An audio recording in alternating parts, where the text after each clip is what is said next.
Carl and Brendan here from Games, Brains and Head-Banging Life, gbhbl.com for short. And we're back to Nightwish.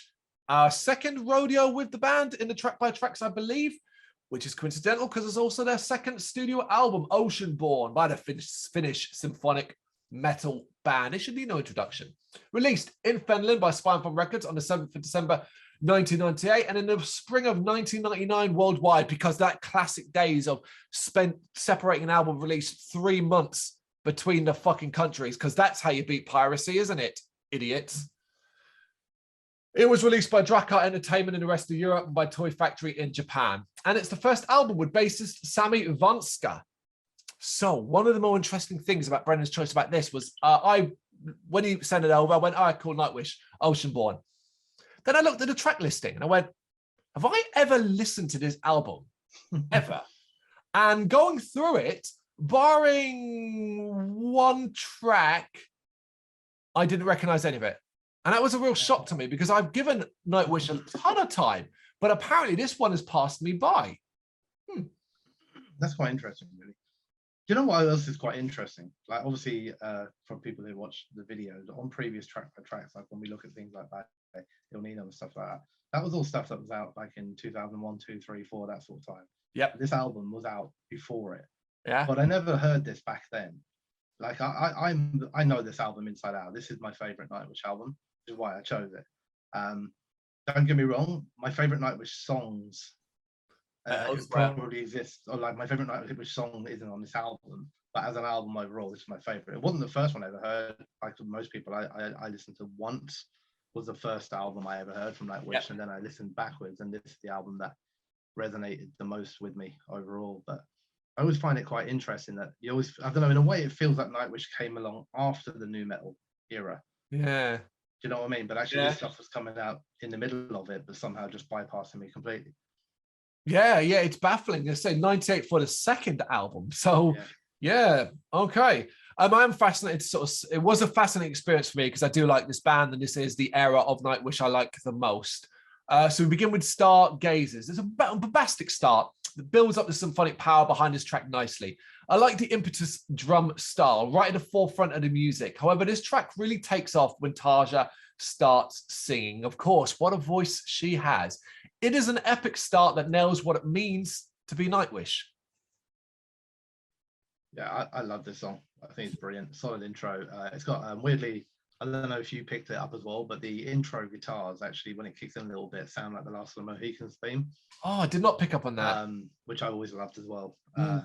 In my head, I always remember this song as the Last of the Mohicans track, even though it's nothing to do with it. Of course.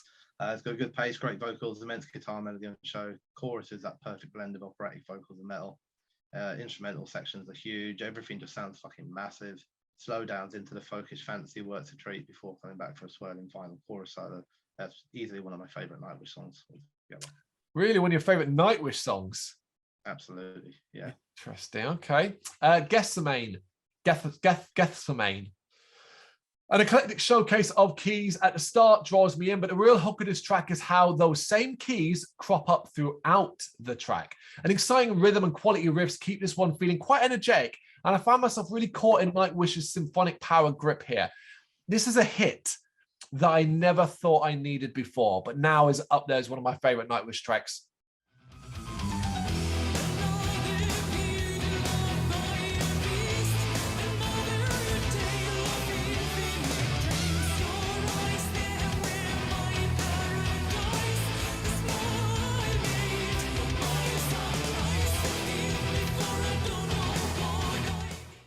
It's another really strong song on it. The keys are exceptional, intro's great, guitars, the drums, everything kind of works. I like the more subdued verses a lot from the vocal perspective, like Tarja's sings in a more subdued fashion. The song just flows perfectly. It's really like, it's such a strange thing to just like comment on, but I just feel like the song, like you were saying with the keys coming back in, it just feels like the perfect pacing, the perfect flow of the song all the way through. Never gets boring, but never goes too far. Like, it's just the right amount. There's meteor riffing sections at the end, big orchestral sections. I love it. Another fantastic track. Yeah, the creative high this band was currently on to produce the first two tracks like this and what will follow screams volumes. It really is impressive, the artistic ability in this band. Yeah. Devil in the Deep Dark Ocean. A booming power-driven rhythm makes this another banger for me. The inclusion of male vocals is a wicked touch, but the pomp that surrounds this track is the real hook.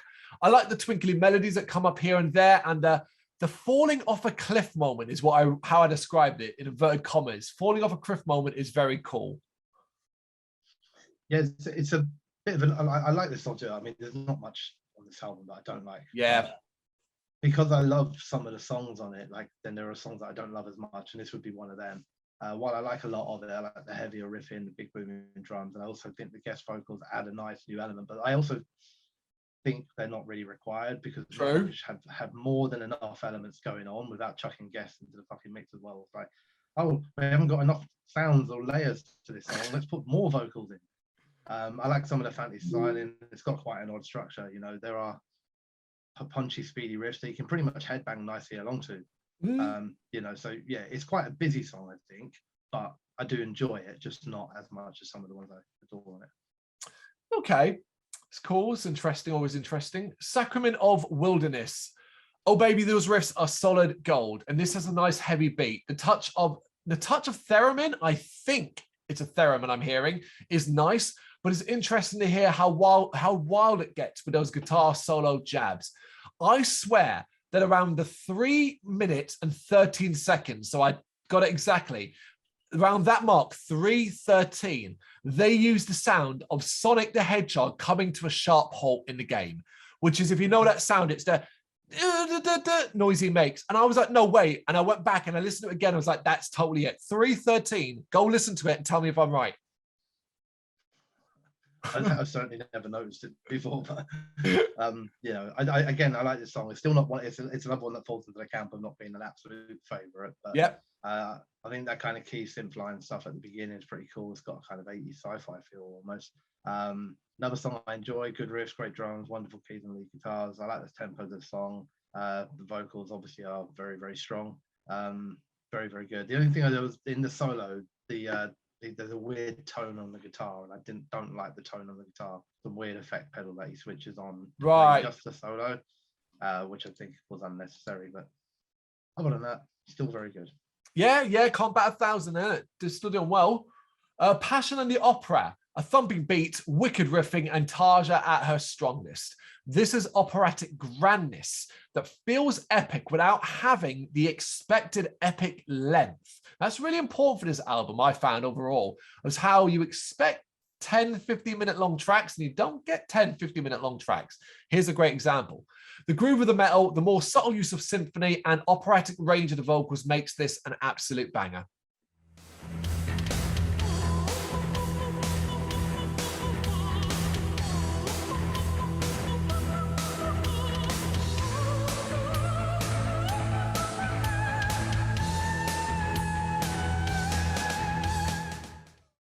Yeah, bit of a meatier, heavier side to the intro, super catchy again. Vocals are a real shining star, and the general structure of the song, guitars are just kind of drop in and out, forming bridges between sections, is really cool.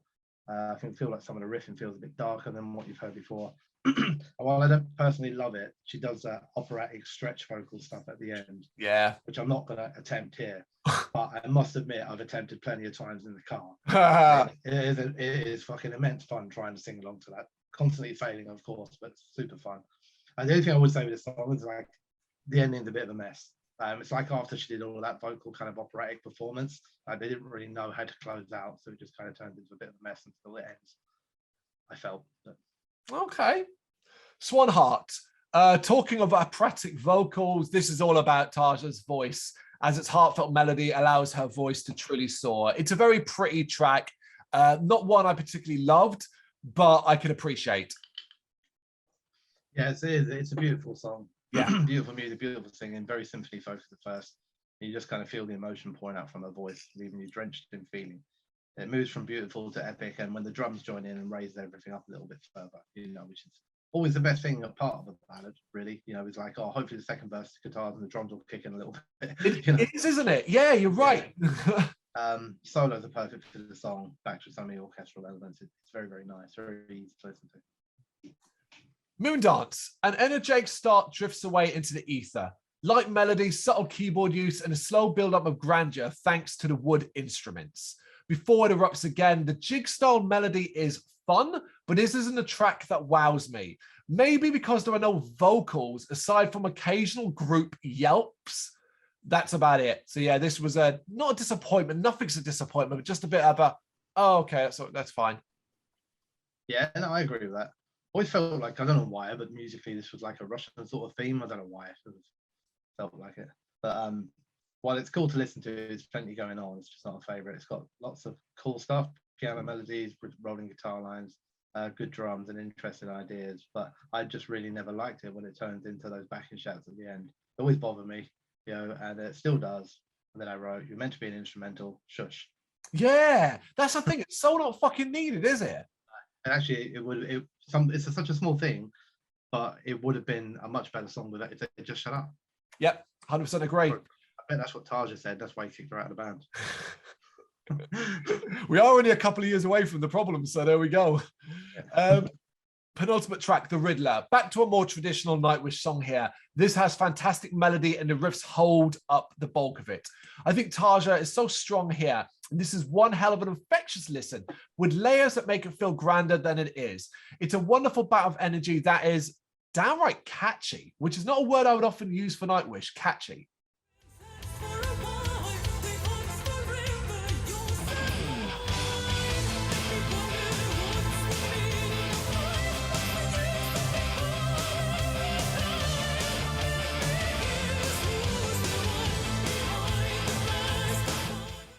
Yeah, for me, this is the one. Like my jam. This is the best song on the album, as far as I'm concerned.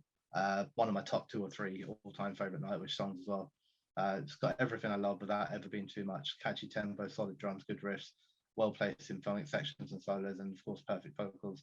The melodies are fantastic. The chorus is exceptional, and I love the subtle slowdown that then leads back into like a big emphatic chorus at the end. I think it's just a perfect Nightwish song. Yeah, I think it encapsulates everything that was great about this band during this period. Yeah. And finally, The Pharaoh Sails to Orion, the longest track on the album, although it is still not quite the lengthy epics that Nightwish would become more famous for. This is a track with storytelling at its core, a track with frenetic and wild melody, chunky guitar parts, and a great drum pattern. Funny enough, it's one where I think the music outweighs Taja's vocals, even though she is, of course, spectacular again. Yeah, I think so too. I think that, but you know, like for me, the kind of back and forth between the male and female vocals ruins Taja's vocals in this song, because whether you love her or hate her, she's a front woman, she's the lead vocalist, and this kind of idea of just doing the odd line here and there, just, I don't know, it doesn't give her, I don't think it gives her a time to breathe and like really kind of fucking go for it. And the song picks up and gets much better when it goes into the second verse, because then she does the whole verse herself and she sounds phenomenal in it. You know, it's got a lot of good stuff again. Like nothing on this album has bad stuff in it, really. You know, the piano, the keys are excellent. The drums are great as well. I also picked up on, absolutely hyped up on this. It's just it's a very, very good song again, and it's just not up there with the top quality ones on the album. Agreed. One of the things that surprised me by the time I got to the end of this was normally with Nightwish albums, there's at least 1 or 2, maybe even 3 to 4 tracks where I'm like, yeah, I'm never going to listen to that again, or don't really care for that or whatever. This is pretty much good to great all the way through. I don't think anything really drops below good.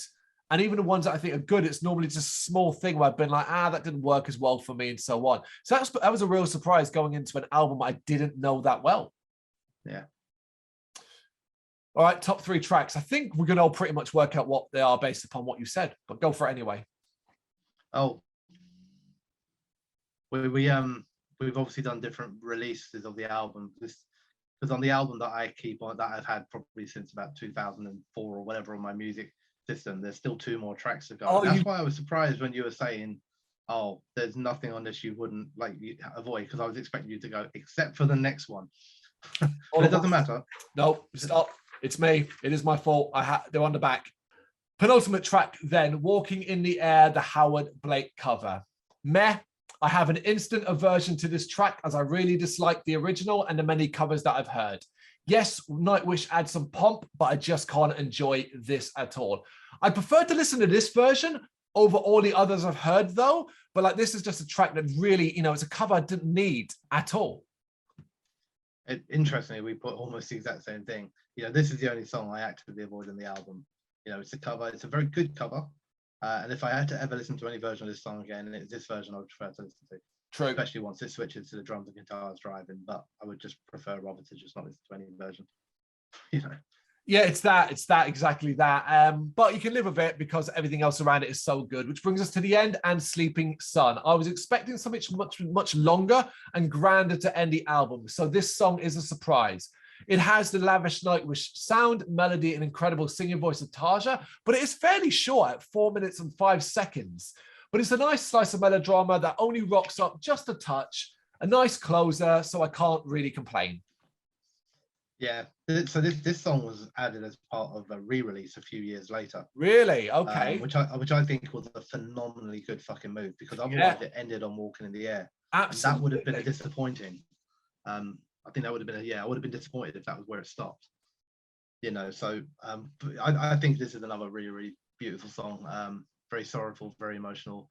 Orchestra features heavily. Tarja sounds brilliant. I love the gentle chug in the second verse. Just keeps a little feeling of kind of darkness and edge hanging over all the everything else, despite how beautiful it is. And then you just get treated to a mesmerizing instrumental section and a stunning solo to finish it off. So yeah, it's a decent song, very, very special to me. I've always loved this song, and just such a better way to end the album, man. Like, absolutely. I think genuinely, if this album had ended on Walking in the Air, it would have had a massively detrimental impact on my feeling about the album as a whole. Yep. Yeah, because an ending track is super fucking important. At least this way, with Walking in the Air, the cover being the penultimate track, you can kind of easily gloss over that because you've got this finale to come. So yeah, you're absolutely right. And it basically makes this album, for me, aside from Walking in the Air, which again, I don't hate. It's just that what it's associated with and that original version more than anything else. This is an album. Fucking Snowman. Yes, exactly. I fucking hear it every Christmas. This is an album to me that took me by surprise purely because, unlike a lot of other Nightwish albums where there's normally 2, 3, 4 maybe tracks where I'm like, don't really care for, this from beginning to end was basically good to great. And that's fantastic. Yeah. Go on, what's your top 3 then? Okay, so for me, Sleeping Sun, Stargazers, and top spot goes to the Riddler. Oh, you put Sleeping Sun. Okay, all right. Oh, you actually put them in order, top spot to the Riddler, eh? I could have said, like, if you, other than maybe 1 or 2 having to remember how they sounded like, if I could probably have done this track by track off my head. Really? And if you'd asked me, like, I don't know, if somebody had asked me like a week or 2 ago, just off the top, like, as a random topic, what are your top 5 Nightwish songs? I would have said Stargazers, Riddler, Sleeping Sun, and then a couple from the Once album. So that's impressive. That is impressive. So for me, I mean, the 3 tracks I chose are 3 tracks I didn't really know before. And one of them is The Riddler. It is excellent. The other is Passion and the Opera. And Gethsemane is my other one. It was a lot of fun. It was a lot of fun. It was. Next time we come to top tracks, like you said already, man, like Walking in the Air aside, like all these songs are great. This is a strong fucking album. That's why I said at the beginning, like, this is my favorite end-to-end Nightwish album. So. Yeah, absolutely. What do you reckon? You like it as much as we did? You know what to do. Drop them in the comments. Thank you very much for watching. You can check us out on gbhbl.com as well as on Facebook, Instagram, Twitter and Tumblr. Go to Patreon and help us out over there. That's patreon.com/gbhbl, as well as Big Cartel, where you can find some of our merchandise. We have a podcast running on SoundCloud and Apple Podcasts. And of course, if you like this video, do us a favour, hit the subscribe button and help the channel grow. Games, horror and heavy metal. What else is life for?